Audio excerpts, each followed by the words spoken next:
Assalamualaikum, jumpa lagi di channel saya teman-teman. Terima kasih sudah nonton video saya. Semoga kita selalu diberi kesehatan, kemudahan, dan kelancaran rezeki ya teman-teman. Amin. Nah, kali ini saya mau bersih-bersih kamar mandi. Jadi ini tuh ceritanya kamar mandinya sudah hampir 2 minggu belum saya bersihkan secara keseluruhan ya teman-teman. Nah, ini udah kotor banget karena kemarin sempat pulang kampung 2 kali dan saya bersihkan cuma sebagian kecil saja. Sekarang waktunya di clean keseluruhan. Dan sebelum saya mulai bersih-bersih kamar mandi, ini saya mau bikin pengharum ruangan ya teman-teman, yang mau saya peruntukkan di kamar mandi saya. Nah, ini tuh udah saya taruh di kamar mandi ya, yang ada di gelas itu, cuman si motonya sudah saya buang karena kecampur dengan air, soalnya saya taruh di bawah ya teman-teman. Nah, ini nanti mau saya taruh di atas karena kebetulan ada sesuatu yang baru di kamar mandi saya. Nah, ini saya bagi jadi 2, yang kecil sama yang agak besar ya. Jadi nanti saya perlu si molto ini 2000, harganya tuh 500-an, jadi saya dapat 4 ya teman-teman. Di sini juga bebas teman-teman, boleh pakai merek yang lain selain molto, kesukaan teman-teman ya.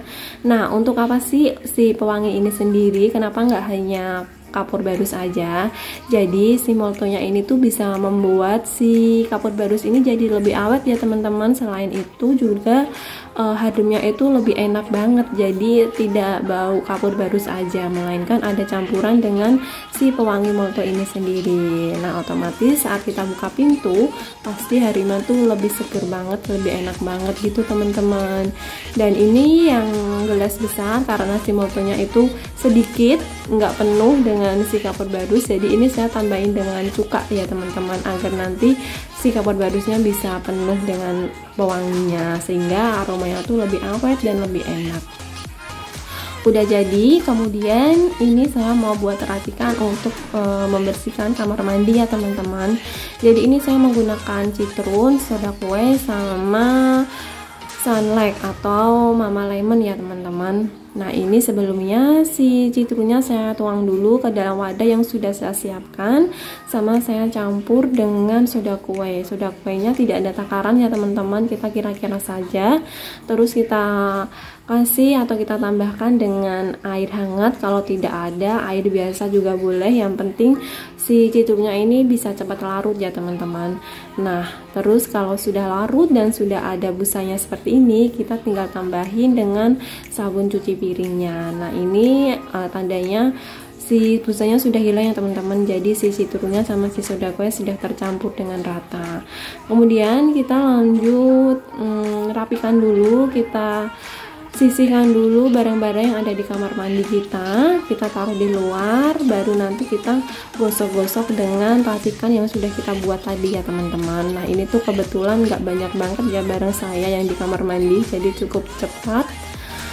Nah, ini langsung saya bersihkan teman-teman. Sebelumnya ini yang pertama mau saya bersihkan tuh yang bagian kloset, jadi tinggal saya tabur-taburin sama kuas seperti ini. Oh ya, jangan lupa kita menggunakan kuas ya teman-teman, jadi supaya bisa mempermudah kita saat mengolesin dindingnya atau lantainya menggunakan racikan ini sambil digosok-gosok dengan kuas. Nah, ini tuh Masya Allah, ini dari dekat ya teman-teman, jadi si kotorannya dari tembok ini tuh bisa luntur seperti ini teman-teman, padahal dengan menggunakan citron saja.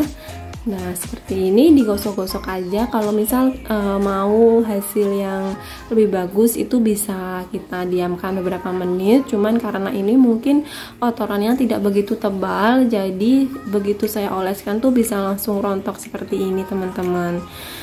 Nah, ini kalau kata saya tuh rekomen banget ya teman-teman, karena kita bisa mendapatkan citron ini dengan harga yang murah dan bahan dapur yang insya Allah tuh pasti ada di dapur, sehingga itu bisa menghemat keperluan kita untuk bersih-bersih kamar mandi ya.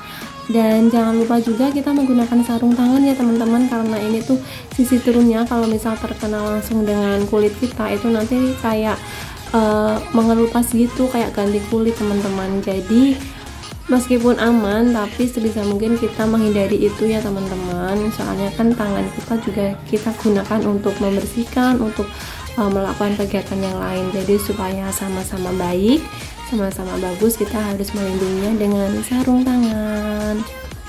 Selain itu, kita juga boleh ya menggunakan masker karena buat jaga-jaga aroma penciuman kita ya teman-teman. Soalnya tiap kamar mandi itu beda-beda, apalagi kalau misal sudah lama tidak dibersihkan, lebih dari 1 atau 2 bulan tidak dibersihkan dan baru dibersihkan, itu pasti baunya tidak enak banget. Nah, oleh sebab itu saya sarankan menggunakan masker. Tapi alhamdulillah ini aroma penciuman saya masih aman ya teman-teman. Kurang dari 1 bulan ini sudah saya bersihkan teman-teman, jadi kotorannya tidak begitu tebal dan tidak begitu susah untuk saya gosok-gosok seperti ini.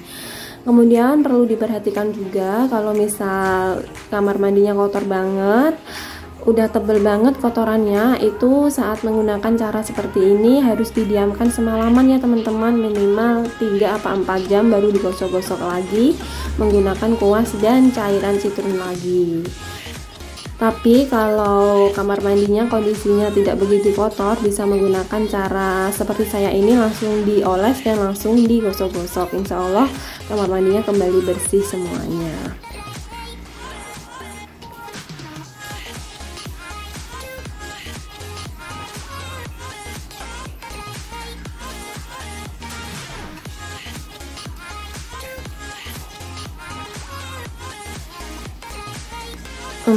Bersih-bersih kamar mandi itu emang sesuatu yang kadang membuat kita berpikir lagi ya teman-teman, soalnya membersihkannya tidak hanya 1 atau 2 bagian, melainkan keseluruhan. Kalau bisa harus dibersihkan secara rutin. Dan ini alhamdulillah untuk yang bagian dindingnya sudah selesai, saya gosok-gosok sama citrum. Kemudian ini saya beralih ke bagian yang atas, ini adalah bagian tempat sabun ya teman-teman. Saya nanti juga membersihkan tempat air. Untuk tempat airnya ini saya isi dengan ember ya teman-teman, karena tempat airnya yang warna putih itu udah bocor. Jadi biar aman, biar tidak cepat habis dan tidak cepat kotor dan tidak males bersih-bersih, akhirnya saya ganti sama ember seperti ini.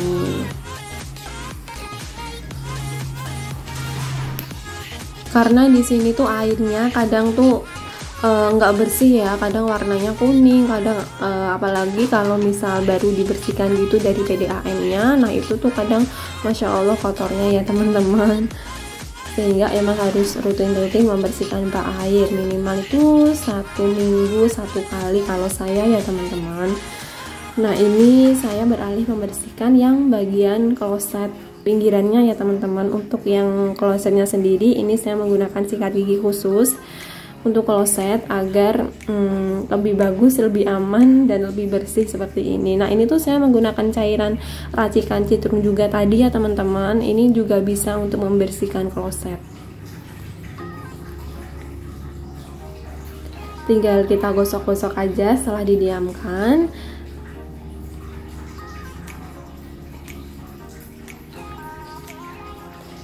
Kemudian langsung dibilas ya, supaya kita bisa ngerti hasilnya sudah maksimal atau belum bersihnya.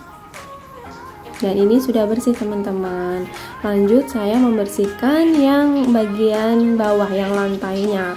Mohon maaf, ini untuk keramik lantainya masih bermacam-macam, belum satu tipe, belum satu model, karena belum sempat diperbaikin lagi ya teman-teman. Insya Allah kedepannya akan diperbaiki, amin. Semoga dipermudah rezekinya, amin.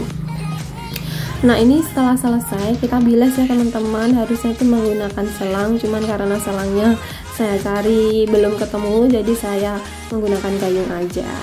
Dan setelah saya bersihkan, setelah saya bilas-bilas semua, ini saya mau membersihkan yang bagian bak airnya yang warna putih. Dan ini tuh saya menggunakan racikan yang sama, racikan citrum yang sudah kita buat tadi di awal ya teman-teman. Cuman untuk kuasnya harus dipastikan udah bersih, udah dibersihkan, atau kalau bisa kita harus ganti dengan kuas yang baru untuk membersihkan bak air. Digosok-gosok aja langsung seperti ini tuh kotorannya bisa langsung luntur ya teman-teman, bisa kembali bersih lagi, Masya Allah. Cuman minusnya tuh karena bocor, akhirnya tidak saya gunakan ya teman-teman. Ini cuma 2 tempat untuk naruh si ember. Nah, ini udah selesai. Kemudian saya bilas menggunakan gayung seperti ini aja.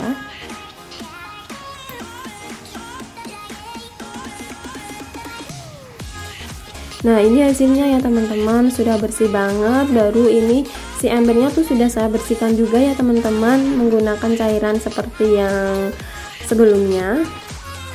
Terus saya isi air, dan ini saya mau bersihkan tempat tisu.